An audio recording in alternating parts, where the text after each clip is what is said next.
Welcome back to Revise and Resubmit, the podcast that takes, those really dense academic papers and makes them surprisingly interesting. I'm Pavlov. And I'm Nikita. We often assume that support, especially in the workplace, is just an inherently positive thing. But the data, well, it tells a far more complicated story. Think about this one case, Nabil, a refugee employee. His supervisor gave him this really extensive, specialized training support that went, above and beyond what his non-refugee colleagues were getting. Yet Nabil later said he felt they did nothing for me. He perceived only an absence of support. And that gulf, right, the gap between the resources that were provided and the support that was actually felt, that profound subjective experience, that's really the central challenge here. It shows that the failure isn't about intent or even a lack of effort.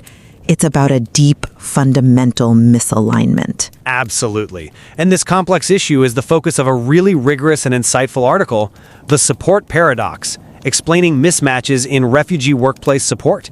It's by Robin Pesch of Northumbria University and Ebru Ipek of San Francisco State University. This was published in the prestigious Journal of Management Studies, which is, of course, an FT50 listed journal. I mean, if you're starting your own research journey, or even if you're just interested in organizational science, I would really urge you to read this article. It's just so thoughtfully crafted, rigorously peer-reviewed. The link is in the show notes. The paper looks at this well-known challenge of refugee workplace integration, where study after study shows that intended support can sometimes be ineffective or, even worse, actively harmful. That phenomenon is what they call the support paradox. Pescher and Ipek, they conducted interviews across 19 German companies to move beyond just noting that the paradox exists and instead to investigate why. Why does the support provided so often fail to align with what the recipient actually needs? And their solution is, well, it's quite innovative. They move away from these unilateral explanations by identifying three bi-directional, sort of relational mechanisms: framing, communication, and reflexivity that drive the outcomes. They then group the patterns they found into three common constellations of support relationships. Which brings us right to our debate. Does this paper's innovative, and I'd say complex, focus on these bi-directional relational mechanisms offer the most effective and necessary theoretical leap forward to really explain and solve the support paradox?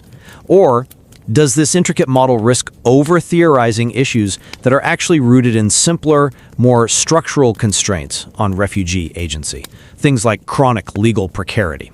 My position is pretty clear. I really commend the paper for successfully shifting the theoretical focus toward these provider-recipient relational dynamics. This bi-directional approach is, in my view, absolutely essential if we are to move research beyond a very limited recipient-centered view of how support functions. And while I absolutely acknowledge this superb methodological rigor of the paper, I do question the practical utility of the complex constellation framework that comes out of it. I'd suggest that the underlying causes of support failure might be more efficiently traced back to, more established issues of power, fundamental dependency, and, I think critically, the external uncertainty that's linked to refugees' often temporary and precarious legal status. My argument really leans heavily on the study's design, its use of what's called multi-perspective research. By gathering views from providers, recipients, and sometimes even other colleagues, the authors can, triangulate the experience across 25 different relationships. This sophisticated approach lets them analyze support not just as a transaction, but as a communicative act, which reveals these hidden divergences in perception. The key theoretical advancement for me is identifying those three mechanisms that actually cause the mismatch or the match. Take framing and perception. Traditional support models, they kind of implicitly assume a shared understanding.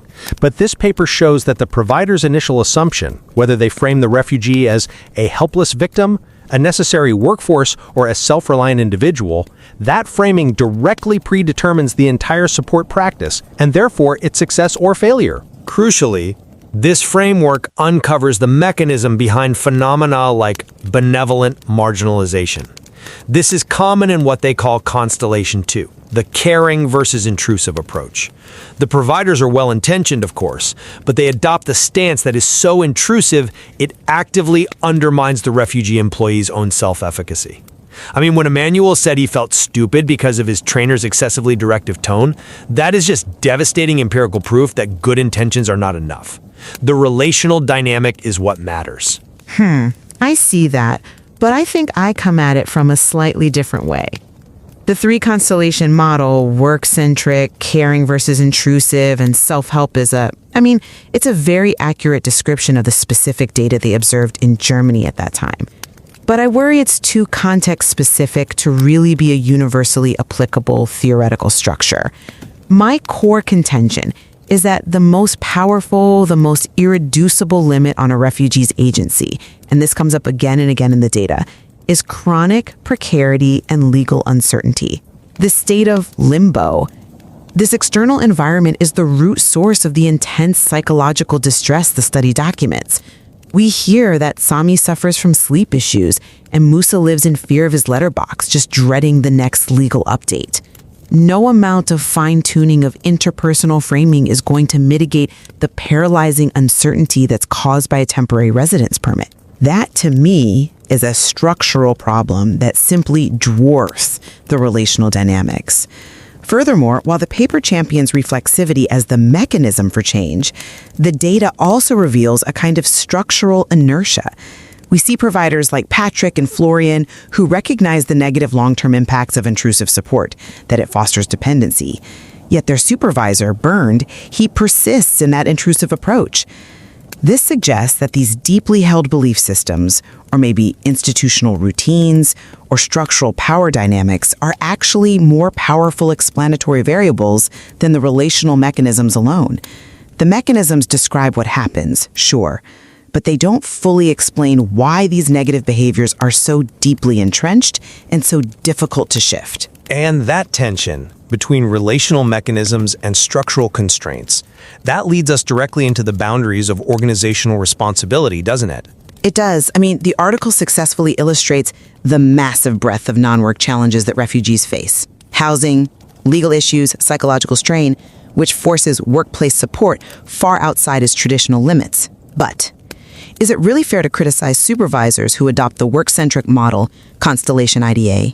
Take Gisela. She was genuinely disappointed that Nabil saw her extensive, high-quality, work-related support as nothing just because he needed non-work help. She went above and beyond her normal supervisory duties on the job front. This misalignment, it really highlights that expecting organizations whose core mandate is still production and performance to also solve all the existential problems for their refugee employees, well, that might be an unrealistic practical implication. I see why you think that, and it does raise a necessary question about scope. But let me offer a perspective that's drawn directly from that multi-perspective design. The paper's real strength is in revealing that for refugees, work and non-work challenges are, in practice, inseparable. The work-centric mismatch doesn't happen because the organization fails to provide, say, housing assistance. It happens because the neglect of the psychological or the personal context, even when you're focusing rigorously on work tasks, can completely negate the positive effect of the job support. Nabil felt reduced to merely the workforce. Karim, another example, he seemed jovial to his supervisor, but he was constantly living in fear of deportation. The paper rightly shows that awareness of non-work challenges is crucial for successful integration, even if the support delivered is focused purely on work tasks. Logical capacity to do the work. If to ignore that context, the support fails. That is a critical nuance. The difference between contextual awareness and direct intervention. But focusing on the relational side, let's scrutinize the mechanisms themselves. Specifically, is reflexivity really a pathway to empowerment? For me, yes.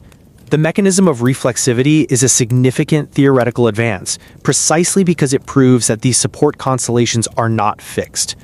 The traditional support literature often treats support behavior as a fixed trait of a person.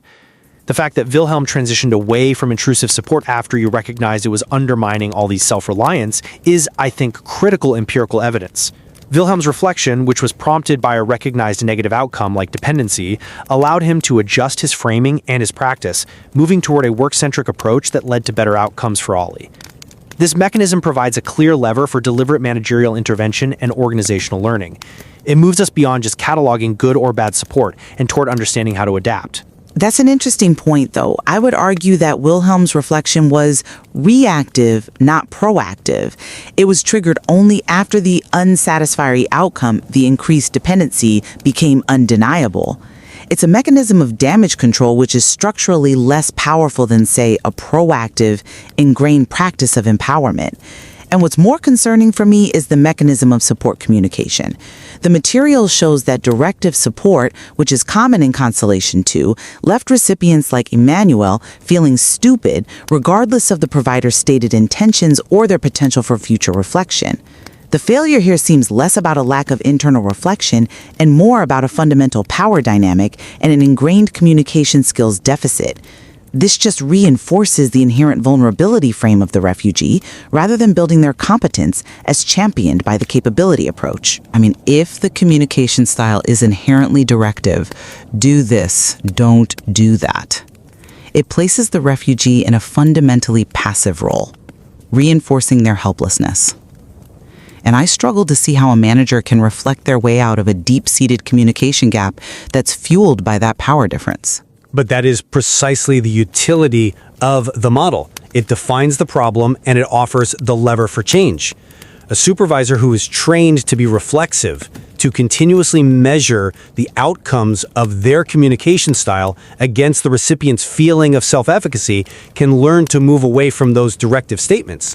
You're treating the skill deficit as a fixed structural barrier, whereas the paper treats it as a relational mechanism that is amenable to change through learning. Perhaps, but let's consider the theoretical ideal that's presented in the data. Constellation 3, the self-help model. This is the match. It's combining high affirmation, you can do it yourself, have no fear, with necessary capacity building aid. The success of Constellation 3 is contingent on two incredibly fragile relational components. First, the refugees have to actively articulate their needs, overcoming massive power dynamics and cultural barriers to do so, like Musa successfully did. Second, providers have to firmly set boundaries, offering guidance without solving the problem for them, like Amina did. I'm just not convinced by that line of reasoning, because the theory suggests the mechanism, say improving your communication style, fixes the problem, but the complexity of it all suggests a successful outcome is always fragile. What happens when the refugee, facing paralyzing legal uncertainty like Sami, simply cannot articulate his needs because of psychological distress? The whole system just defaults back to a mismatch, regardless of the well-intentioned theoretical framework. The structural precarity makes the relational success just too conditional. Well, complexity often requires multiple perspectives to fully appreciate it. And I agree the system is inherently fragile. That's why it's called the support paradox. The framework doesn't claim to eliminate complexity, but to explain how that fragility manifests itself relationally. The crucial finding in Constellation 3 is the convergence of perceptions. Providers view refugees as self-reliant, and refugees feel capable. The relational mechanisms of framing and communication, they cultivate this convergence. It shifts the focus from solving a transactional problem for the refugee to empower them to solve it autonomously. Amina didn't just tell Musa to look for a side job. She combined information sharing with clear boundaries and robust verbal reinforcement. This relational cultivation is the necessary theoretical leap away from traditional unilateral support models that treat the recipient as a passive beneficiary. It's the only pathway the data shows to preserving autonomy. To summarize our points of convergence and divergence then, I think the key lesson from the material is undeniable. Well-intentioned actions, particularly those that are rooted in framing the refugee as a helpless victim, they risk perpetuating dependency and ultimately lead to disempowerment, or this idea of benevolent marginalization. the sharp divergence in how support effectiveness is perceived between providers and recipients in so many cases just demonstrates the inherent limits of a purely functional problem-solving approach when these existential needs and underlying power imbalances are ignored. And my summary of the core contributions still stands. The study successfully redirects the discourse on the support paradox by showing that successful integration requires a relational approach, one centered on shared understanding that's cultivated through reflexive communication. The ability of managers and organizations to shift these support constellations when mismatches occur, the core of reflexivity, that is the essential practical finding for organizational learning and for intervention design. The material gives us the necessary language to diagnose and potentially change these complex dynamics. For academics, I think this material strongly underscores that future research must continue to adopt a bidirectional relational perspective. It needs to rigorously triangulate the experiences of both support providers and recipients, rather than, relying solely on the easier recipient-centered perspectives that have really dominated past research. And for practitioners, the lesson is quite straightforward. Organizations must critically examine their underlying framings of refugee employees. They have to ensure that support focuses heavily on affirmation and self-efficacy, on capacity building, rather than on intrusive problem solving. And by doing that, they can achieve that delicate but vital balance between aid provision and autonomy preservation.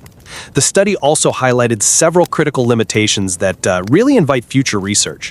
Given that the sample was limited to the German context, you have to ask, how do institutional and legal variations across different countries, for example, non-European contexts, with significantly different asylum procedures and integration models, how do they influence the emergence and the efficacy of these support constellations? We really need to test the generalizability of this framework. That's a vital structural question. And also, given that the current sample was overwhelmingly male, 92%, we urgently need to explore gender-specific support needs.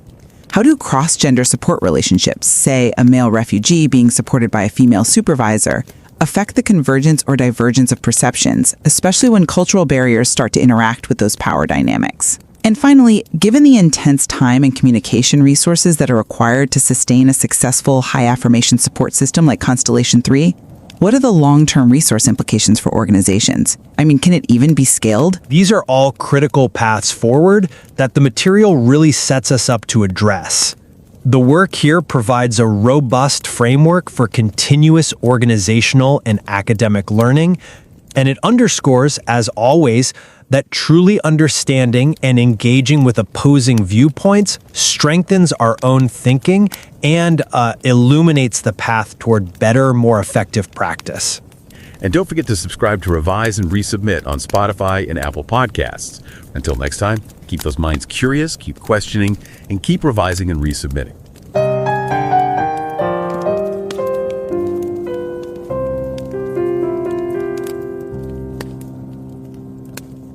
Revise and রিসাবমিটে স্বাগতম। আমি Pavlov. আর আমি নিকিতা। ওরা আমাকে সাহায্য করে না, ওরা আমার জন্য কিছুই করেনি। কথাটা নাবিল নামের একজন শরণার্থী কর্মীর। তিনি জার্মানির একটা কোম্পানিতে কাজ করেন, কিন্তু যখন তার ম্যানেজারের সাথে কথা বলা হলো, তিনি অবাক হয়ে বললেন, আমরা তো ওকে চাকরির জন্য পুরোপুরি ট্রেনিং দিয়েছি, মানে সব রকমভাবে সাহায্য করতে চেয়েছি। একই ঘটনা, কিন্তু দুটো মানুষের চোখে একেবারে অন্যরকম দুটো গল্প। একজনের কাছে যা ছিল সবটুকু সাহায্য, অন্যজনের কাছে তা কিছুই না। এই ধাঁধার পেছনে কারণটা কি হতে পারে? ঠিক, আর এই জটিল আর ভীষণ জরুরি প্রশ্নটার উত্তর খোঁজার চেষ্টা করা হয়েছে একটা অসাধারণ গবেষণাপত্রে। এটা প্রকাশিত হয়েছে জার্নাল অফ ম্যানেজমেন্ট স্টাডিজে। হ্যাঁ, আর যারা একাডেমিক জগতের খোঁজ খবর রাখেন তারা জানেন যে এটি একটি FT50 লিস্টেড জার্নাল, মানে ফিনান্সিয়াল টাইমস একে বিশ্বের সেরা 50টা ম্যানেজমেন্ট জার্নালের একটি হিসেবে স্বীকৃতি দিয়েছে। এক কথায়, এখানকার গবেষণা খুবই নির্ভরযোগ্য। নর্থাম্ব্রিয়া ইউনিভার্সিটির রবিন পেশ এবং সান ফ্রান্সিসকো স্টেট ইউনিভার্সিটির এব্রো ইপেক এই কাজটি করেছেন। আমরা সবাইকে বলবো, যদি সময় পান পেপারটা অবশ্যই পড়বেন। আমাদের শো নোটসে এর লিঙ্ক দেওয়া আছে। এটা পড়লে আজকের আলোচনাটা বুঝতে আরও সুবিধা হবে। আজ আমরা এই নিয়ে কথা বলবো কর্মক্ষেত্রে শরণার্থীদের সাহায্য করার এই আপাতবিরোধী বা প্যারাডক্সিক্যাল দিকটা নিয়ে। কেন অনেক সময় ভালো উদ্দেশ্য নিয়ে করার সাহায্য উল্টো ফল দেয়। আর আমাদের আজকের আলোচনার মূল প্রশ্নটা হলো, শরণার্থীদের কর্মক্ষেত্রে সাহায্য করার সবচেয়ে কার্যকর এবং সম্মানজনক উপায় আসলে কি? তাদের কি সব রকমভাবে আগলে রাখা উচিত, নাকি তাদের নিজেদের সমস্যা সমাধানের ক্ষমতা তৈরিতে জোর দেওয়া উচিত? এই প্রশ্নে আমাদের দুজনের দৃষ্টিভঙ্গি একটু আলাদা। আমি মনে করি ক্ষমতায়ন এবং আত্মনির্ভরশীল করে তোলাই একমাত্র দীর্ঘস্থায়ী পথ। আর আমার মনে হয় পরিস্থিতি সবসময় এতটা সরল না। সমর্থনের ধরনটা ব্যক্তির প্রয়োজন আর পরিস্থিতি অনুযায়ী বদলানো উচিত, যেখানে কখনো কখনো সরাসরি হস্তক্ষেপও খুব জরুরি হয়ে পড়ে। দেখুন, দীর্ঘমেয়াদে একজন মানুষকে সাহায্য করার সবচেয়ে টেকসই এবং সম্মানজনক উপায় হলো তাকে ক্ষমতায়ন করা। ভাবুন তো, কাউকে মাছ ধরে খাওয়ানো আর মাছ ধরা শিখিয়ে দেওয়ার মধ্যে যে পার্থক্য। গবেষণাপত্রে বলা সেলফ হেল্প মডেলটা ঠিক তাই। এটা শুধু আজকের সমস্যার সমাধান করে না, বরং ভবিষ্যতের যে কোনো সমস্যার জন্য কাউকে তৈরি করে দেয়। এই মডেলে সাহায্যকারী শুধু সমস্যার সমাধান করে দেন না, বরং শরণার্থীকে নিজের সমস্যা মোকাবেলার জন্য প্রয়োজনীয় দক্ষতা আর আত্মবিশ্বাস যোগান। এর ফলে কি হয়? কর্মীর আত্মমর্যাদা বাড়ে এবং তিনি নিজেকে অসহায় ভুক্তভোগী হিসেবে দেখেন না। আপনি কি গবেষণার কোনো উদাহরণ দিয়ে বিষয়টা আরেকটু পরিষ্কার করতে পারেন? স্যার, ঘটনাটা ভাবুন। তার সহকর্মী আমিনা তাকে সাহায্য করতেন, কিন্তু তার পাশাপাশি একটা স্পষ্ট সীমানাও রেখেছিলেন। আমিনা তাকে প্রায়ই বলতেন, তুমি নিজেই এটা করতে পারবে, ভয় পেও না। এই কথাটা কিন্তু শুধু মুখের কথা নয়। আমিনা যখন মুসাকে এ কথা বলছেন, তখন তিনি মুসাকে একজন সক্ষম সহকর্মী হিসেবে দেখছেন, একজন অসহায় শরণার্থী হিসেবে নয়। তিনি তাকে কি বলে, আত্মনির্ভরতার উদোটা ধরিয়ে দিচ্ছিলেন। এই উৎসাহব্যঞ্জক কথাগুলো মুসার সাহস আর আত্মবিশ্বাস দুটোই বাড়িয়ে তুলেছিল। এটাই সাহায্য এবং স্বাধীনতার একটা চমৎকার ভারসাম্য। আমি মানছি যে সেলফ হেল্প মডেলটা একটা আদর্শ অবস্থা, আর মুসার ঘটনাটা শুনতেও খুব ভালো লাগে। কিন্তু আমি মনে করি বাস্তব পরিস্থিতি অনেক বেশি জটিল, আর সব ক্ষেত্রেই আদর্শ মডেলটা কাজ করে না। মানে সমর্থনের কোনো একমাপ সবার জন্য উপযুক্ত সমাধান নেই। গবেষণাপত্রেই তো আরও দুটো মডেলের কথা বলা হয়েছে, যেমন ধরুন ওয়ার্ক সেন্ট্রিক বা কাজকেন্দ্রিক মডেল। আচ্ছা, অনেক কোম্পানির পক্ষে শুধুমাত্র কাজ সম্পর্কিত সাহায্য দেওয়াই সম্ভব। তাদের সম্পদ বা সুযোগ নেই একজন কর্মীর ব্যক্তিগত জীবনে ঢুকে তাকে সাহায্য করার। এটা হয়তো যথেষ্ট নয়, কিন্তু একেবারে সাহায্য না করার থেকে তো ভালো। কিন্তু এতে তো নাবিলের মতো পরিস্থিতি সৃষ্টি হয়, তাই না? তার ম্যানেজার তো তাকে কাজকেন্দ্রিক সাহায্যই দিচ্ছিলেন, কিন্তু নাবিলের প্রয়োজন ছিল আরও বেশি কিছু। ঠিক, কিন্তু উল্টোটাও তো হতে পারে। কিছু শরণার্থী হয়তো ব্যক্তিগত জীবনে হস্তক্ষেপ পছন্দই করেন না, তারা শুধু পেশাগত সাহায্যই চান। আবার দ্বিতীয় মডেলটার কথা ভাবুন, কেয়ারিং বা যত্নশীল মডেল, যা অনেক সময় ইন্ট্রোসেভ বা হস্তক্ষেপকারী হয়ে উঠতে পারে। যদিও এই মডেল কর্মীর স্বাধীনতা কমাতে পারে, তাদের নির্ভরশীল করে তুলতে পারে, কিন্তু যে শরণার্থী চরম মানসিক বা বাস্তবিক সংকটে আছেন, তার জন্য প্রাথমিক পর্যায়ে এই নিবিড় পরিচর্যা জীবনদায়ী হতে পারে। যেমন ধরুন আজিজের ঘটনা। তিনি হতাশায় আত্মহত্যার চেষ্টা করেছিলেন। সেই মুহূর্তে তার সুপারভাইজার যদি তাকে বলতেন, তুমি নিজেই পারবে, চেষ্টা করো, তাহলে কি হতো? তার সুপারভাইজার যখন তার ব্যক্তিগত সমস্যাগুলো নিয়ে ভাবতে শুরু করলেন, তার যত্ন নিলেন, তখন তাদের সম্পর্ক ভালো হলো এবং আজিজ বুঝলেন যে কেউ তার পাশে আছে। এক্ষেত্রে শুধু ক্ষমতায়নের তাত্ত্বিক কথা বললে হয়তো অনেক দেরি হয়ে যেত। আদর্শের পেছনে ছুটতে গিয়ে আমরা বাস্তব প্রয়োজনকে উপেক্ষা করতে পারি না।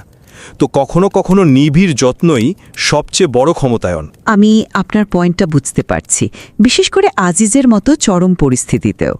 কিন্তু বিপদটা হলো, এই যত্নশীল মনোভাবটা কখন যে হস্তক্ষেপকারী হয়ে যায়, সেটা ম্যানেজাররা অনেক সময় ধরতে পারেন না। গবেষণায় পরিষ্কারভাবে দেখানো হয়েছে যে সাহায্যকারীরা শরণার্থীকে কিভাবে দেখেন বা ফ্রেম করেন, অসহায় ভুক্তভোগী, কর্মী নাকি আত্মনির্ভরশীল, তার ওপর তাদের সমর্থনের ধরন নির্ভর করে। যখন একজন ম্যানেজার শরণার্থীকে অসহায় ভুক্তভোগী হিসেবে দেখেন, তখন তার সাহায্য প্রায়শই অতিরিক্ত হস্তক্ষেপকারী হয়ে ওঠে, যা কর্মীর আত্মবিশ্বাস নষ্ট করে। ঠিক, যেমন অভিজ্ঞ কর্মী ইমানুয়েলের ঘটনাটা দেখুন। তার আগের কর্মজীবনের অনেক অভিজ্ঞতা ছিল, তিনি দক্ষ ছিলেন, কিন্তু তার নতুন ট্রেনার তাকে এমনভাবে সব দেখিয়ে দিচ্ছিলেন যেন তিনি কিছুই জানেন না। এই আচরণে ইমানুয়েল নিজেকে বোকা ভাবতে শুরু করেছিলেন, যা তার ঘুমের উপরেও প্রভাব ফেলেছিল। এখানে তো সমস্যাটা ভালো উদ্দেশ্য নয়, সমস্যাটা হলো দৃষ্টিভঙ্গি বা ফ্রেমিংয়ের ভুল। আমি আসছি একটু অন্য একটা দিক থেকে। এই ফ্রেমিং সবসময় ইচ্ছাকৃত বা ভুল নয়। একজন সদ্য আগত শরণার্থী যিনি ভাষা জানেন না, এখানকার সংস্কৃতি বোঝেন না, তিনি তো প্রাথমিকভাবে অসহায়ী।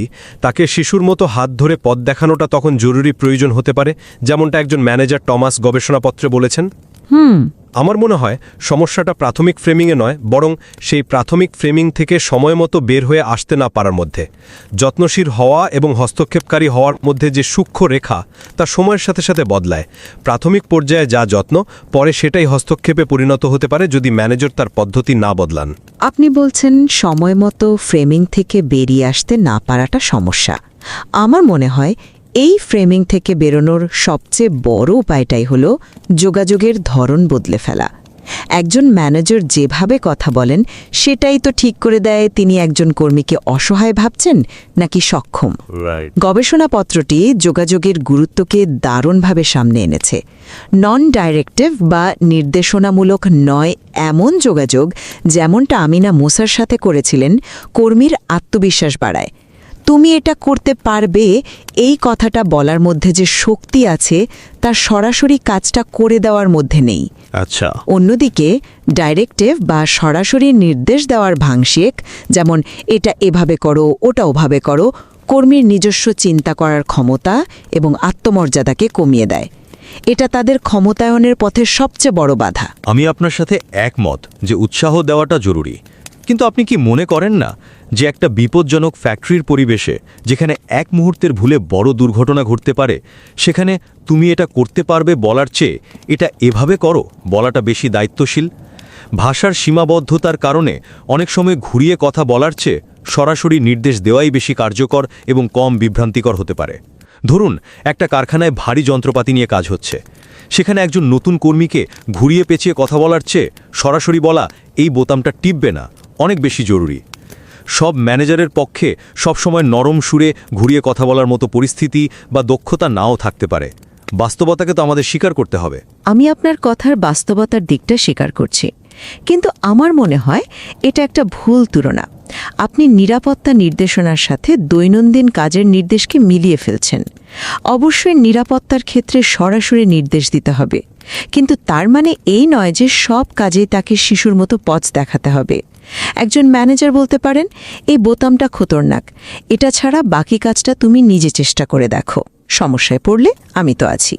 এখানে নিরাপত্তা এবং ক্ষমতায়ন দুটোই বজায় থাকে। আর এই সূক্ষ্ম পার্থক্যগুলো আমরা বুঝতে পারছেন কেন জানেন? কারণ এই গবেষণার পদ্ধতিটাই ছিল অসাধারণ। ঠিক এই পয়েন্টটাতেই আমি আসছিলাম। এই গবেষণার সবচেয়ে বড় শক্তি হল এর মাল্টি পার্সপেক্টিভ বা বহুমাত্রিক দৃষ্টিভঙ্গি। গবেষকরা শুধু শরণার্থী নয়, তাদের সুপারভাইজার এবং সহকর্মীদেরও সাক্ষাৎকার নিয়েছেন। এই পদ্ধতির কারণেই আমাদের আলোচনার শুরুতে বলা নাবিলের ঘটনার মূল দ্বন্দ্ব এবং ভুল বোঝাবুঝিটা বোঝা সম্ভব হয়েছে। একদম ছিলেন। আর তার ম্যানেজার ভাবছিলেন যে কাজ সম্পর্কিত প্রশিক্ষণ দেওয়াই যথেষ্ট। দুজনেরই কেউ ভুল ছিলেন না, কিন্তু তাদের প্রয়োজন আর সাহায্যের সংজ্ঞার মধ্যে একটা বিশাল ফাঁক ছিল।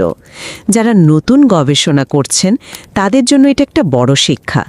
কোনো সামাজিক ঘটনাকে বুঝতে হলে তার সাথে জড়িত সকল পক্ষের দৃষ্টিভঙ্গি জানা জরুরি। একক দৃষ্টিকোণ থেকে দেখলে প্রায় ভুল সিদ্ধান্তে পৌঁছানোর সম্ভাবনা থাকে। এটা একদম ঠিক।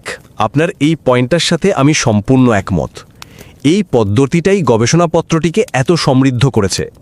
তবে এই বহুমাত্রিক দৃষ্টিভঙ্গি থেকে আরও একটা গুরুত্বপূর্ণ জিনিস উঠে এসেছে। এই সমর্থনের মডেলগুলো স্থির বা জামেদ নয়, পরিবর্তনশীল।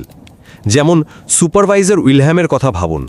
তিনি প্রথমে আলীকে খুব যত্ন করতেন, একেবারে কেয়ারিং মডেলে চলতেন। কিন্তু একটা সময় তিনি বুঝতে পারলেন যে তার অতিরিক্ত সাহায্য আলীকে নির্ভরশীল করে তুলছে। তখন তিনি সচেতনভাবে তার পদ্ধতি বদলে কাজকেন্দ্রিক মডেলে চলে যান। এটা খুবই ইন্টারেস্টিং। হ্যাঁ, আর এটা প্রমাণ করে যে কোনো একটি মডেলই চূড়ান্ত নয়। এমনকি আপনার পছন্দের সেলফ হেল্প মডেলও সব পরিস্থিতিতে সেরা নাও হতে পারে। তাহলে আপনি বলতে চাইছেন সবচেয়ে গুরুত্বপূর্ণ হলো পরিস্থিতি অনুযায়ী নিজেকে বদলানোর ক্ষমতা? ঠিক তাই। সবচেয়ে গুরুত্বপূর্ণ হলো রিফ্লেক্সিভিটি বা আত্মসমালোচনা। এর মানে হলো ম্যানেজারের এই ক্ষমতা থাকা যে তিনি নিজের কাজের দিকে তাকিয়ে প্রশ্ন করতে পারেন, আমি যেভাবে আলীকে সাহায্য করছি তাতে কি ও আরও বেশি আমার ওপর নির্ভরশীল হয়ে পড়ছে? আমার কি এখন একটু পিছিয়ে আসা উচিত? এই আত্মসমালোচনা করার ক্ষমতাই একজন ভালো ম্যানেজারকে সেরা ম্যানেজারে পরিণত করে। উইলহেম এটা পেরেছিলেন। সমর্থনের মতো একটি ইতিবাচক ধারণারও নেতিবাচক দিক থাকতে পারে, যা গবেষণাপত্রে সাপোর্ট প্যারাডক্স নামে পরিচিত। আর শুধুমাত্র এক পক্ষের দৃষ্টিভঙ্গি না দেখে একটা সম্পর্কের সাথে জড়িত দুই বা ততোধিক পক্ষের দৃষ্টিভঙ্গি বোঝা কতটা জরুরি তা এই গবেষণার পদ্ধতি চোখে আঙুল দিয়ে দেখিয়ে দেয়। এবং প্রতিষ্ঠানের পরিচালক বা ম্যানেজারদের জন্য শিক্ষা হল, ভালো উদ্দেশ্য থাকাই যথেষ্ট নয়। নিজের অজান্তেই আপনার সাহায্য কর্মীর আত্মবিশ্বাস এবং স্বাধীনতার ক্ষতি করতে পারে। কর্মীদের কথা শোনা, তাদের প্রয়োজন বোঝা এবং তাদের আত্মমর্যাদাকে সম্মান করা অপরিহার্য। সমর্থনের মূল লক্ষ্য হওয়া উচিত নির্ভরতা কমানো, বাড়ানো নয়। নাবিলের ম্যানেজার যদি একবার তার সাথে বসে জিজ্ঞেস করতেন তোমার ঠিক কী ধরনের সাহায্য দরকার, তাহলে হয়তো এই ভুল বোঝাবুঝিটাই হতো না। এই গবেষণাটি জার্মানিতে করা।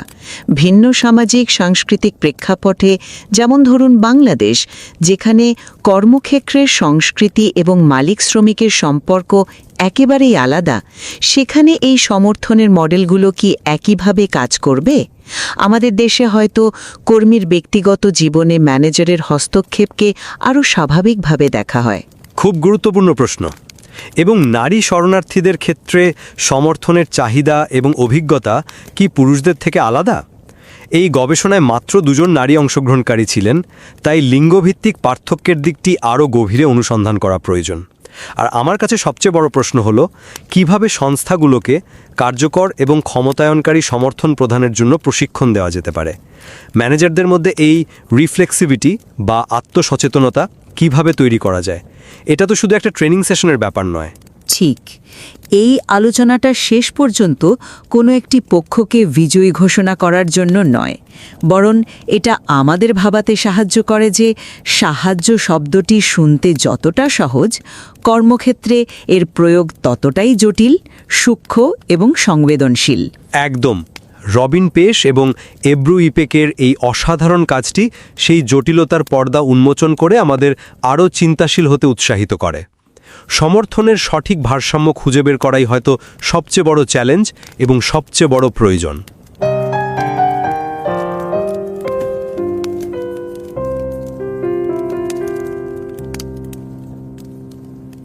नमस्कार। रिवाइज एंड रीसबमिट में आपका स्वागत है। मैं हूं पावलोव और मैं हूं निकिता। सोचिए, आपकी उम्र 33 साल है। अपने देश ईरान में आप एक मल्टीनेशनल कंपनी में काम कर चुकी हैं और अब जर्मनी में एक शरणार्थी के तौर पर अधिकारियों के लिए दुभाषे का काम भी कर चुकी हैं। आपके पास हुनर है, तजुर्बा है, लेकिन जब आप एक वोकेशनल ट्रेनिंग प्रोग्राम में हिस्सा लेती हैं तो आपका ट्रेनर आपको हर छोटी छोटी बात मतलब हाथ पकड़कर सिखाता है जैसे आप कुछ जानती ही ना हो।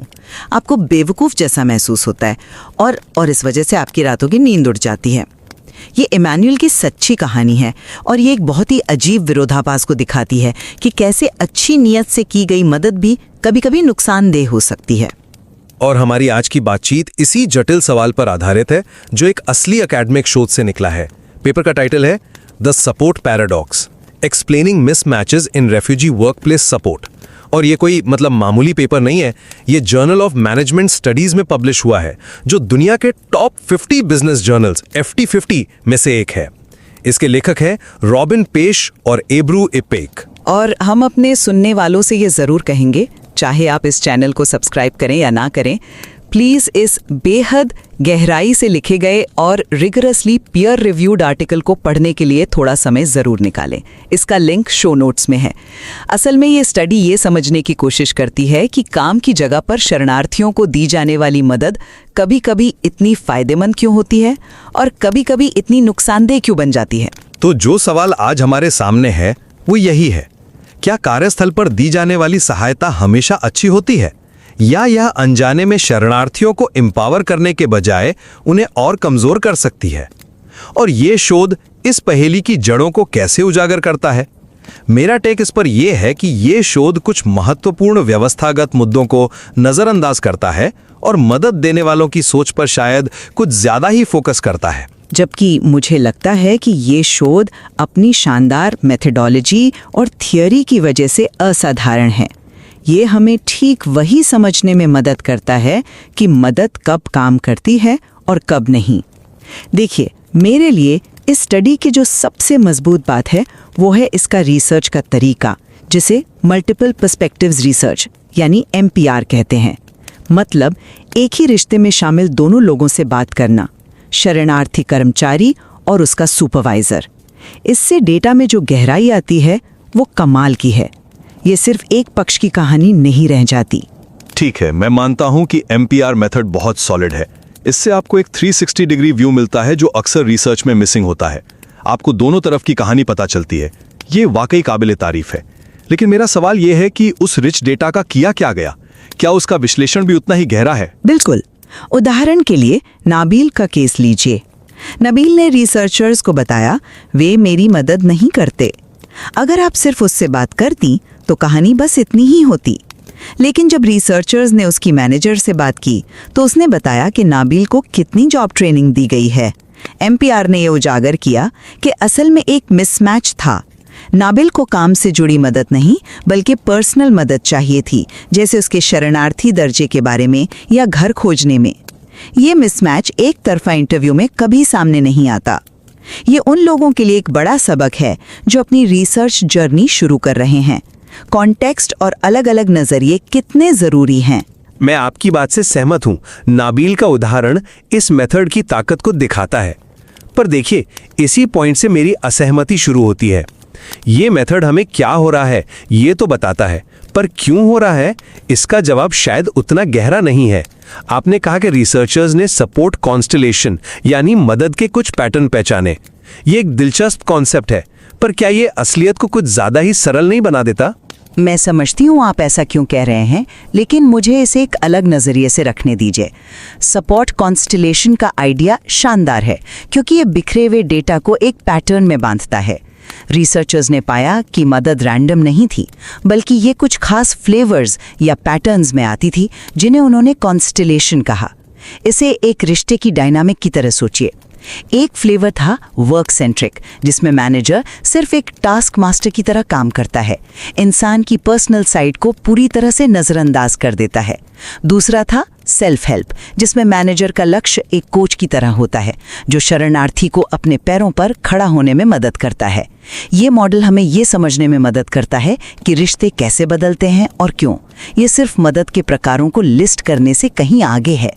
और यहीं पर मुझे लगता है कि ये विश्लेषण थोड़ा भटक जाता है। चलिए तीसरे कॉन्स्टलेशन की बात करते हैं, केयरिंग वर्सेस इंट्रूसिव, यानी देखभाल बनाम दखल अंदाजी। ये सुनने में दिलचस्प है, लेकिन ये बहुत ज़्यादा मनोवैज्ञानिक लगता है। सुपरवाइज़र थॉमस का एक कोट है पेपर में। वो कहता है, हम उसे एक बच्चे की तरह हाथ पकड़ कर ले जाते हैं। शोध का विश्लेषण कहता है कि ये थॉमस की व्यक्तिगत फ्रेमिंग या सोच है कि वो शरणार्थियों को बेचारा या पीड़ित के रूप में देखता है। पर मेरा सवाल ये है, क्या हम सच में मानते हैं कि ये सिर्फ थॉमस के दिमाग की उपज है? मुझे लगता है कि फ्रेमिंग का आइडिया बहुत पावरफुल है। ये वो मेंटल शॉर्टकट है जो एक मैनेजर इस्तेमाल करता है। जब इमैनुअल के ट्रेनर ने उसे देखा तो उसका फ्रेम क्या था? एक स्किल्ड प्रोफेशनल जिसे बस लोकल सिस्टम में मदद चाहिए, या एक लाचार इंसान जिसे कुछ नहीं आता? ये एक चुनाव हर अगली बातचीत को तय करता है। ये विश्लेषण मनोवैज्ञानिक नहीं बल्कि सामाजिक मनोवैज्ञानिक है। ये दिखाता है कि समाज की सोच एक व्यक्ति के व्यवहार में कैसे उतरती है। पर क्या ये फ्रेमिंग एक वैक्यूम में होती है? मैं ये तर्क दूंगा कि थॉमस का व्यवहार एक बड़ी व्यवस्था की प्रतिक्रिया है। शायद जर्मनी के सिस्टम में शरणार्थियों के एकीकरण के लिए बाहरी समर्थन की इतनी कमी है कि थॉमस जैसे सुपरवाइजर्स को माता पिता की भूमिका निभानी पड़ती है। वो शायद इस बीमारी का लक्षण है, बीमारी खुद नहीं। इस विश्लेषण में हम उन बाहरी संरचनात्मक दबावों को नजरअंदाज कर रहे हैं जो एक मदद करने वाले के व्यवहार को आकार देते हैं। हम पूरा दोष मैनेजर की सोच पर डाल रहे हैं, जबकि असली मुजरिम शायद वो सिस्टम है जिसमें वो काम कर रहा है। ये उन सूक्ष्म तरीकों की पहचान करता है जिनसे ये दबाव व्यक्तिगत रिश्तों में सामने आते हैं। थॉमस का शरणार्थी को बच्चे के रूप में देखना सिर्फ उसकी व्यक्तिगत सोच नहीं है, बल्कि ये शायद समाज में फैली एक धारणा का प्रतिबिंब है। ये पेपर हमें उस धारणा को पहचानने और उस पर सवाल उठाने के लिए एक भाषा देता है। ये हमें ये देखने में मदद करता है कि सिस्टम की कमियां जमीनी स्तर पर कैसे काम करती हैं।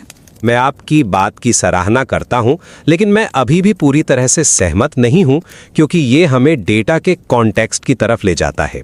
ये डेटा 2017 में इकट्ठा किया गया था, जब जर्मनी में शरणार्थी संकट अपने चरम पर था। ये संदर्भ बेहद जरूरी है।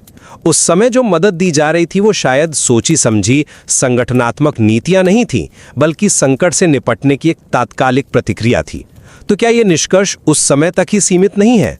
हो सकता है कि आज जब हालात ज्यादा स्थिर हैं, ये कॉन्स्टेलेशन बिल्कुल अलग दिखें। आप सही कह रही हैं कि हर गुणात्मक शोध अपने संदर्भ से बंधा होता है। लेखक इस बारे में पूरी तरह से पारदर्शी हैं, लेकिन एक संकट का संदर्भ अक्सर थ्योरी बनाने के लिए सबसे उपजाऊ जमीन होता है।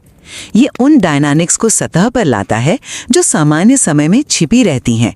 इसलिए मेरे विचार में 2017 का संदर्भ इस शोध की कमजोरी नहीं, बल्कि इसकी ताकत है।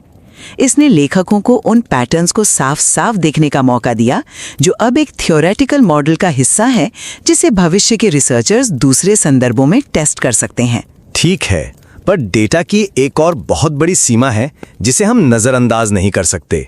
सैंपल में 23 पुरुष और केवल 2 महिलाएं थीं। ये लैंगिक असंतुलन, खास तौर पे देखभाल बनाम दखलंदाजी जैसी डायनामिक को कैसे प्रभावित कर सकता है? क्या एक महिला सुपरवाइजर या एक महिला शरणार्थी के साथ ये डायनामिक वैसी ही होगी? हम नहीं जानते, क्योंकि डेटा हमें ये बताने की इजाजत नहीं देता। इसे बस एक फुटनोट में डालकर आगे नहीं बढ़ सकते। ये आपके निष्कर्षों की वैलिडिटी पर सीधा सवाल उठाता है। मैं पूरी तरह से सहमत हूं कि जेंडर डायनामिक्स पर और रिसर्च की जरूरत है। ये इस पेपर की एक स्पष्ट सीमा है और लेखक इसे मानते भी हैं। हालांकि मैं ये तर्क दूंगी कि ये पेपर जिन मुख्य मैकेनिज्म्स की पहचान करता है, फ्रेमिंग, सोच, कम्युनिकेशन, संचार और रिफ्लेक्सिविटी, आत्मचिंतन, वे जेंडर की परवाह किए बिना प्रासंगिक हैं। ये किसी भी मदद वाले रिश्ते के बुनियादी तत्व हैं। माफ कीजिए, लेकिन मैं इस बात से बिल्कुल सहमत नहीं हूं। आइए बताते हैं क्यों। मदद की धारणाएं और बात करने के तरीके अक्सर गहराई से जेंडर्ड होते हैं। देखभाल और दखलंदाजी के बीच की रेखा पुरुषों और महिलाओं के लिए अलग अलग हो सकती है। एक पुरुष सुपरवाइजर का जो व्यवहार प्रोटेक्टिव माना जा सकता है, वही व्यवहार एक महिला सुपरवाइजर की तरफ से आने पर मातृवत या दखलंदाजी करने वाला माना जा सकता है। इस जेंडर के पहलू को नजरअंदाज करके ये रिसर्च एक बहुत ही महत्वपूर्ण परत खो देता है। ये सिर्फ एक और रिसर्च का सवाल नहीं है, ये मौजूदा निष्कर्षों की व्याख्या को ही जटिल बना देता है। यह एक बहुत ही बारीक पॉइंट है और मैं मानती हूं कि इस एंगल से विश्लेषण और भी रिच हो सकता था। हालांकि मुझे अब भी लगता है कि इस पेपर का मुख्य योगदान अपनी जगह कायम है। इसने हमें ये समझने के लिए एक नया और शक्तिशाली फ्रेमवर्क दिया है कि अच्छी नीयत से दी गई मदद क्यों गलत हो सकती है। यह हमें इमैनुअल की कहानी पर वापस ले जाता है। उसके ट्रेनर के व्यवहार से उसे बेवकूफ़ महसूस हुआ। यह सीधे तौर पर कम्युनिकेशन और फ्रेमिंग का मुद्दा है। उसके ट्रेनर ने उसे कम काबिल व्यक्ति के रूप में फ्रेम किया। यह डायनामिक किसी भी जेंडर के व्यक्ति के साथ हो सकती थी। और यहीं पर मैं अपनी मूल चिंता पर वापस आता हूं। यह व्यक्तिगत मैनेजर पर बहुत ज्यादा जिम्मेदारी डालता है। यह लगभग ऐसा है जैसे हम कह रहे हैं, अगर मैनेजर्स बस अपनी फ्रेमिंग ठीक कर ले तो सब ठीक हो जाएगा। यह उन बड़े सामाजिक और राजनीतिक संरचनाओं को बरी कर देता है जो शरणार्थियों के लिए पहले से ही बाधाएं पैदा करती हैं। एक मैनेजर जो सेल्फ हेल्प अप्रोच अपनाना चाहता है, वो भी ऐसा नहीं कर पाएगा अगर सरकारी नीतियां शरणार्थियों को स्वायत्तता की इजाजत ही ना दे। यह व्यक्तिगत सोच से कहीं बड़ा मुद्दा है। तो जब मैं पूरी तस्वीर देखती हूँ, मेरा मानना है कि ये पेपर शानदार ढंग से दिखाता है कि कैसे मदद दी जाती है। ये उतना ही जरूरी है जितना कि क्या मदद दी जाती है। इसके 3 मुख्य मैकेनिज्म, फ्रेमिंग, कम्युनिकेशन और रिफ्लेक्सिविटी इस विरोधाभास को समझने के लिए एक शक्तिशाली टूल किट देते हैं। ये अकादमिक और प्रैक्टिशनरों दोनों के लिए एक महत्वपूर्ण योगदान है। और मेरा निष्कर्ष यह है कि ये पत्र एक जरूरी बातचीत शुरू करता है, लेकिन हमें बड़े संदर्भ को नहीं भूलना चाहिए। इसमें पहचानी गई व्यक्तिगत डायनामिक्स बड़ी संस्थागत और सामाजिक प्रणालियों के भीतर होती हैं, जो इन नतीजों को भी आकार देती हैं। हमें सिर्फ व्यक्ति पर ध्यान केंद्रित करने और सिस्टम को नजरअंदाज करने के जाल में नहीं फंसना चाहिए। तो जो लोग अपनी रिसर्च जर्नी शुरू कर रहे हैं, उनके लिए यहाँ कुछ मुख्य बातें हैं। पहली, सिर्फ एक नजरिए से आगे देखें। गुणात्मक रिसर्च तब शक्तिशाली होती है जब आप कई दृष्टिकोणों को मिलाते हैं, जैसा इस स्टडी ने किया। दूसरी, थ्योरी सिर्फ फैक्टर्स को लिस्ट करने के बारे में नहीं है, ये बार बार होने वाले पैटर्न्स और विन्यासों की पहचान करने के बारे में है, जैसे सपोर्ट कॉन्स्टलेशन।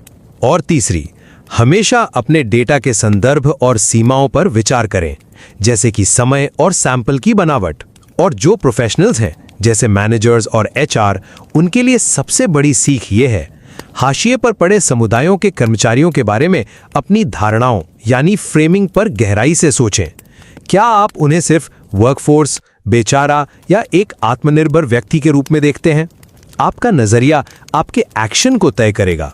बिल्कुल। साथ ही खुले कम्युनिकेशन के लिए चैनल बनाएं, ताकि यह समझा जा सके कि वास्तव में किस तरह के समर्थन की जरूरत है, न कि जो आपको लगता है कि उन्हें चाहिए। और याद रखें, लक्ष्य निर्भरता पैदा करना नहीं, बल्कि सशक्तिकरण या सेल्फ हेल्प को बढ़ावा देना होना चाहिए। यह चर्चा हमें भविष्य के लिए कुछ दिलचस्प सवालों के साथ छोड़ जाती है, जैसे एक शरणार्थी के करियर में 5-10 साल बाद ये सपोर्ट के पैटर्न कैसे बदलते हैं, या अलग अलग देशों में जैसे अमेरिका बनाम जर्मनी, जहां एकीकरण की नीतियां अलग हैं, वहां ये डायनेमिक्स कैसे काम करेंगी। और एक और महत्वपूर्ण सवाल जो आज हमारी चर्चा में उठा, मदद देने वाले और लेने वाले दोनों का जेंडर इन सपोर्ट के पैटर्न्स को कैसे प्रभावित करता है। ये विषय जटिल है और इस पर अलग अलग राय बनी रह सकती है। हमारा लक्ष्य किसी एक सही जवाब पर पहुंचना नहीं, बल्कि अलग अलग दृष्टिकोणों को समझना और विषय की गहराई को उजागर करना है। हम सुनने वालों को प्रोत्साहित करते हैं कि वे अपने निष्कर्ष निकालने के लिए स्रोत सामग्री को और पढ़ें और उस पर विचार करें।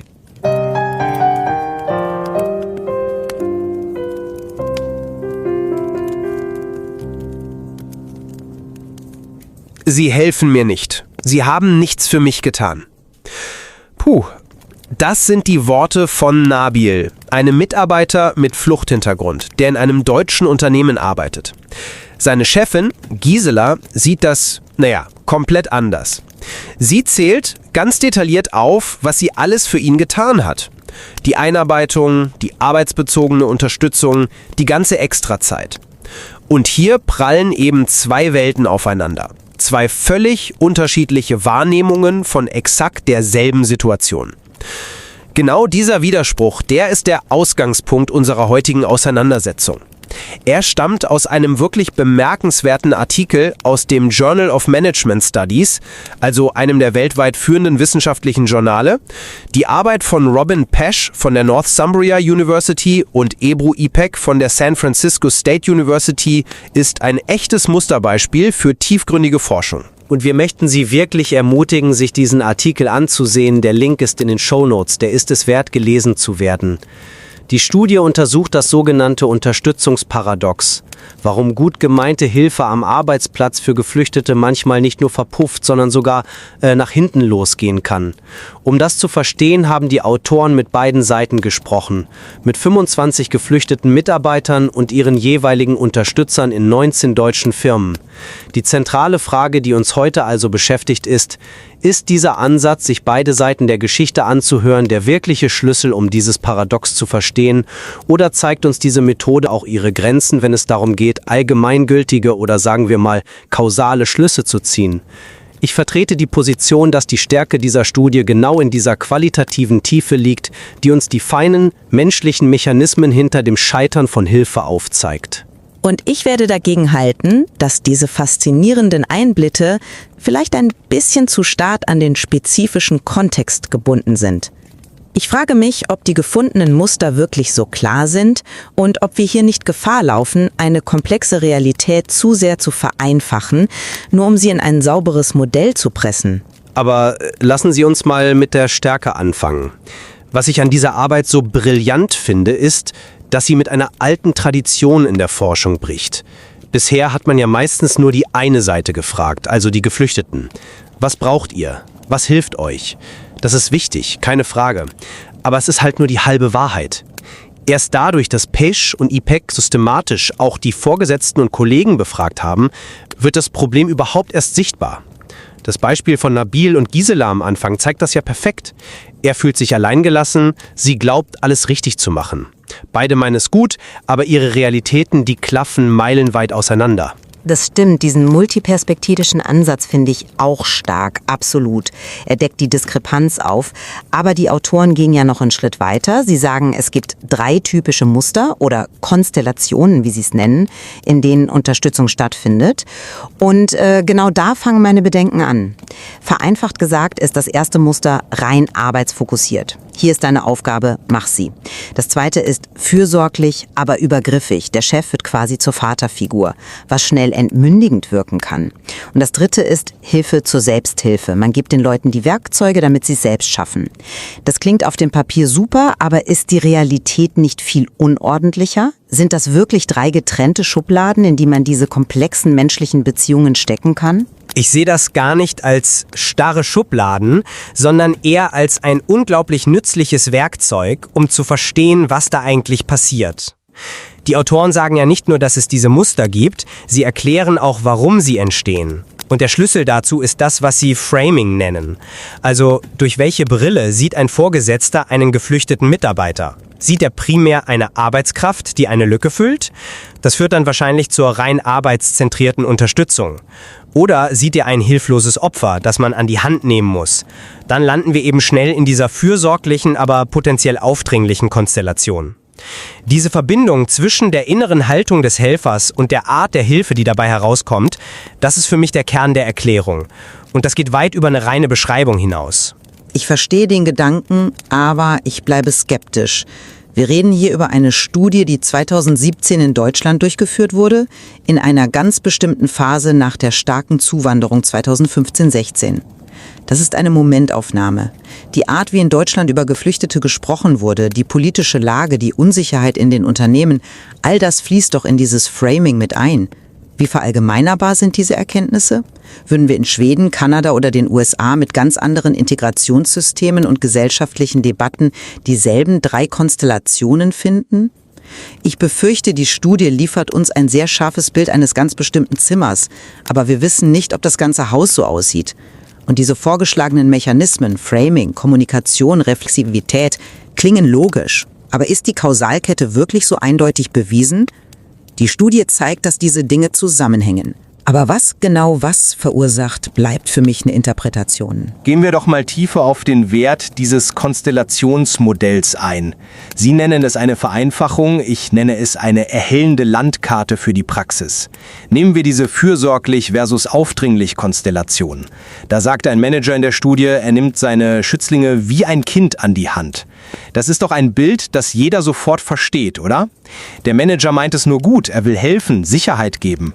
Aber was ist das unbeabsichtigte Ergebnis? Er schafft Abhängigkeit. Er signalisiert dem Mitarbeiter, ohne mich schaffst du das nicht. Das raubt dem Mitarbeiter Selbstvertrauen und Autonomie. Genau dieses Muster zu erkennen, mit einem klaren Namen zu versehen und die dahinterliegende Dynamik aufzuzeigen, ist für Führungskräfte doch von unschätzbarem Wert. Es ist eine Warnung vor wohlwollender Diskriminierung, wie die Autoren es nennen. Man diskriminiert nicht aus Bosheit, sondern aus einem fehlgeleiteten Helfersyndrom. Aber genau diese Klarheit macht mich misstrauisch. Sind diese Muster wirklich so stabil? Die Studie liefert selbst das beste Gegenargument mit dem Fall von Wilhelm, einem Ausbilder. Er startet mit genau diesem fürsorglichen Ansatz. Er kümmert sich um alles, privat wie beruflich. Aber dann merkt er, dass sein Auszubildender immer passiver wird, keine Eigeninitiative mehr zeigt. Daraufhin schwenkt Wilhelm radikal um zu einem rein arbeitszentrierten Ansatz und sagt quasi, ab jetzt nur noch Job, der Rest ist dein Problem. Was sagt uns das? Es zeigt doch, dass das keine festen Typen sind. Es sind Zustände, die sich ändern können, basierend auf Erfahrungen und Reflexion. Vielleicht wäre es also klüger, nicht in diesen 3 Kategorien zu denken, sondern die zugrunde liegenden Dimensionen zu betrachten. Also, wie stark mischt sich der Vorgesetzte ein? Wie sehr liegt der Fokus auf der Arbeit versus dem Privaten? Wie direktiv ist die Kommunikation? Diese Dimensionen erlauben uns, die Grautöne zu sehen. Die 3 Konstellationen fühlen sich für mich ein bisschen zu sehr nach Schwarz und Weiß an. Aber diese Grautöne kommen doch gerade durch die qualitative Methode zum Vorschein. Genau das ist doch die Stärke. Es geht hier nicht um Statistik. Es geht um das Verstehen von Einzelfällen in ihrer ganzen Tiefe. Nehmen wir den Fall von Immanuel, ein erfahrener, gestandener Mann, der sich durch den belehrenden, direktiven Kommunikationsstil seines Ausbilders, der ihm jeden Handgriff vorschreibt, wie ein Dummkopf vorkommt. Er sagt, er fühlt sich dumm gemacht. Das hat ihn so belastet, dass er nachts nicht mehr schlafen konnte. Diese emotionale, psychologische Ebene, die tiefgreifende Verletzung, die durch gut gemeinte, aber schlecht kommunizierte Hilfe entstehen kann, das kann man mit keinem Fragebogen der Welt einfangen. Da braucht man genau diese Art von Forschung, die sich die Zeit nimmt zuzuhören und die Geschichten hinter den Zahlen zu verstehen. Das macht das menschliche Leid und die menschliche Erfahrung hinter dem abstrakten Unterstützungsparadox erst greifbar. Ich stimme Ihnen vollkommen zu, dass diese Tiefe beeindruckend ist. Aber sie hat ihren Preis. Und der Preis ist die Breite. Lassen Sie uns ehrlich über die Grenzen der Datengrundlage sprechen. Die Stichprobe der befragten Geflüchteten ist zu 92% männlich. Das spiegelte damals vielleicht die Realität in vielen deutschen Betrieben wider, aber es wirft doch eine riesige Frage auf. Was übersehen wir hier? Wie sehen diese Unterstützungsdynamiken aus, wenn es um geflüchtete Frauen geht? Wir wissen aus unzähligen Studien, dass Geschlecht eine enorme Rolle bei Kommunikation, Hierarchie und Erwartungen am Arbeitsplatz spielt. Wir können doch nicht einfach annehmen, dass dieses Modell für Frauen genauso gilt. Vielleicht gibt es ganz andere Konstellationen. Vielleicht wirken die Mechanismen anders. Das ist ein großer, blinder Fleck. Das ist ein fairer Punkt. Die Autoren weisen ja selbst darauf hin. Aber jede Studie hat ihre Grenzen. Die Alternative wäre eine oberflächliche Umfrage mit einer größeren, repräsentativeren Stichprobe gewesen, die uns aber niemals diese tiefen Einblicke in die Mechanismen gegeben hätte. Man muss sich entscheiden. Will man die Tiefe oder die Breite? Diese Studie hat sich klar für die Tiefe entschieden und liefert uns dafür eine plausible Erklärungskette, wie das Paradox funktioniert. Es beginnt mit dem Framing, also der inneren Brille des Helfers. Sagen wir, die Chefin sieht Nabil als hilfloses Opfer. Dieses Framing führt dann zu einem bestimmten Kommunikationsstil, zum Beispiel sehr direktiv und bevormundend. Und dieser Stil führt dann zum Ergebnis, zur Nichtübereinstimmung, weil Nabil sich entmündigt fühlt. Der dritte Mechanismus, die Reflexivität, ist dann der Schlüssel zur Veränderung. Wenn die Chefin merkt, dass ihr Stil nicht funktioniert und darüber nachdenkt, also reflektiert, kann sie ihr Framing und ihre Kommunikation anpassen. Das ist doch ein klares und logisches Erklärungsmodell. Moment mal, da bin ich komplett anderer Meinung. Zu sagen, das sei ein klares Erklärungsmodell, ist mir zu einfach. Was Sie beschreiben, ist eine plausible Geschichte, eine überzeugende Erzählung. Aber ist es ein wissenschaftlicher Beweis für Kausalität? Ich bin mir da nicht so sicher. Was ist hier Henne und was ist Ei? Sie sagen, das negative Framing führt zur schlechten Kommunikation und am Ende zum schlechten Ergebnis. Aber könnte es nicht genau andersherum sein? Stellen Sie sich vor, ein Mitarbeiter, egal ob geflüchtet oder nicht, bringt über längere Zeit eine schlechte Arbeitsleistung. Ist es nicht denkbar, dass der Vorgesetzte erst dadurch anfängt, ihn als hilfsbedürftig und vielleicht sogar unfähig zu framen? In diesem Fall wäre das Framing nicht die Ursache, sondern die Folge eines Problems. Die Kausalität wäre umgekehrt. Die Studie zeigt uns brillant, dass all diese Dinge, Wahrnehmung, Kommunikation, Ergebnis, miteinander verwoben sind. Aber sie beweist nicht, was am Anfang der Kette steht. Um das zu klären, bräuchte man eine Langschnittstudie, die diese Beziehungen über einen längeren Zeitraum beobachtet. Das würde die Analyse sicher bereichern. Aber ich finde, Sie unterschätzen die Erklärungskraft des Modells. Indem es den Fokus auf das Framing legt, gibt es uns einen Hebel an die Hand. Denn die Arbeitsleistung eines Mitarbeiters kann ich als Chef nur bedingt und indirekt beeinflussen. Aber mein eigenes Framing, meine eigene Haltung, meine Vorurteile, die kann ich reflektieren und ändern. Schauen wir uns Nabil und Gisela noch einmal an. Die Studie legt nahe, dass das Problem damit beginnt, dass Gisela ihn vielleicht unbewusst in eine bestimmte Schublade gesteckt hat. Das hat ihre Kommunikation geformt und das hat zu Nabils Frustration geführt. Wenn Gisela das erkennt, kann sie an ihrer Haltung arbeiten, ihm anders begegnen, ihm mehr zutrauen. Und das könnte dann seine Leistung und seine Motivation positiv beeinflussen. Diese Wirkungsrichtung erscheint mir viel plausibler und auch für die Praxis hilfreicher. Hilfreicher vielleicht, aber nicht zwingend richtiger. Es bleibt eine Annahme. Wir dürfen Korrelation nicht mit Kausalität verwechseln. Das ist eine der Grundregeln der Wissenschaft. Die Studie liefert uns eine fantastische, detailreiche Beschreibung des Problems und eine sehr anregende Hypothese darüber, wie die Mechanismen funktionieren könnten. Aber eine bewiesene Theorie, die universell gilt, sehe ich hier nicht. Sie ist ein exzellenter Ausgangspunkt für weitere Forschung, keine endgültige Antwort. Wenn wir das also mal zusammenfassen. Ich sehe diese Studie als einen Meilenstein, weil sie durch ihre kluge, multiperspektivische Methodik das Unterstützungsparadox entschlüsselt. Sie gibt uns nicht nur eine Beschreibung, sondern ein echtes Erklärungsframework an die Hand, das uns die verborgene Psychologie hinter gut gemeinter, aber scheiternder Hilfe aufzeigt. Und aus meiner Sicht haben wir eine enorm wichtige, augenöffnende Erkundungsstudie vor uns, die aber stark in ihrem spezifischen deutschen Kontext verankert ist. Das vorgeschlagene Framework ist eine brillante Hypothese, die aber noch auf Herz und Nieren geprüft werden muss, bevor wir von allgemeiner Gültigkeit oder bewiesener Kausalität sprechen können. Sie wirft mindestens so viele wichtige neue Fragen auf, wie sie alte beantwortet. Absolut.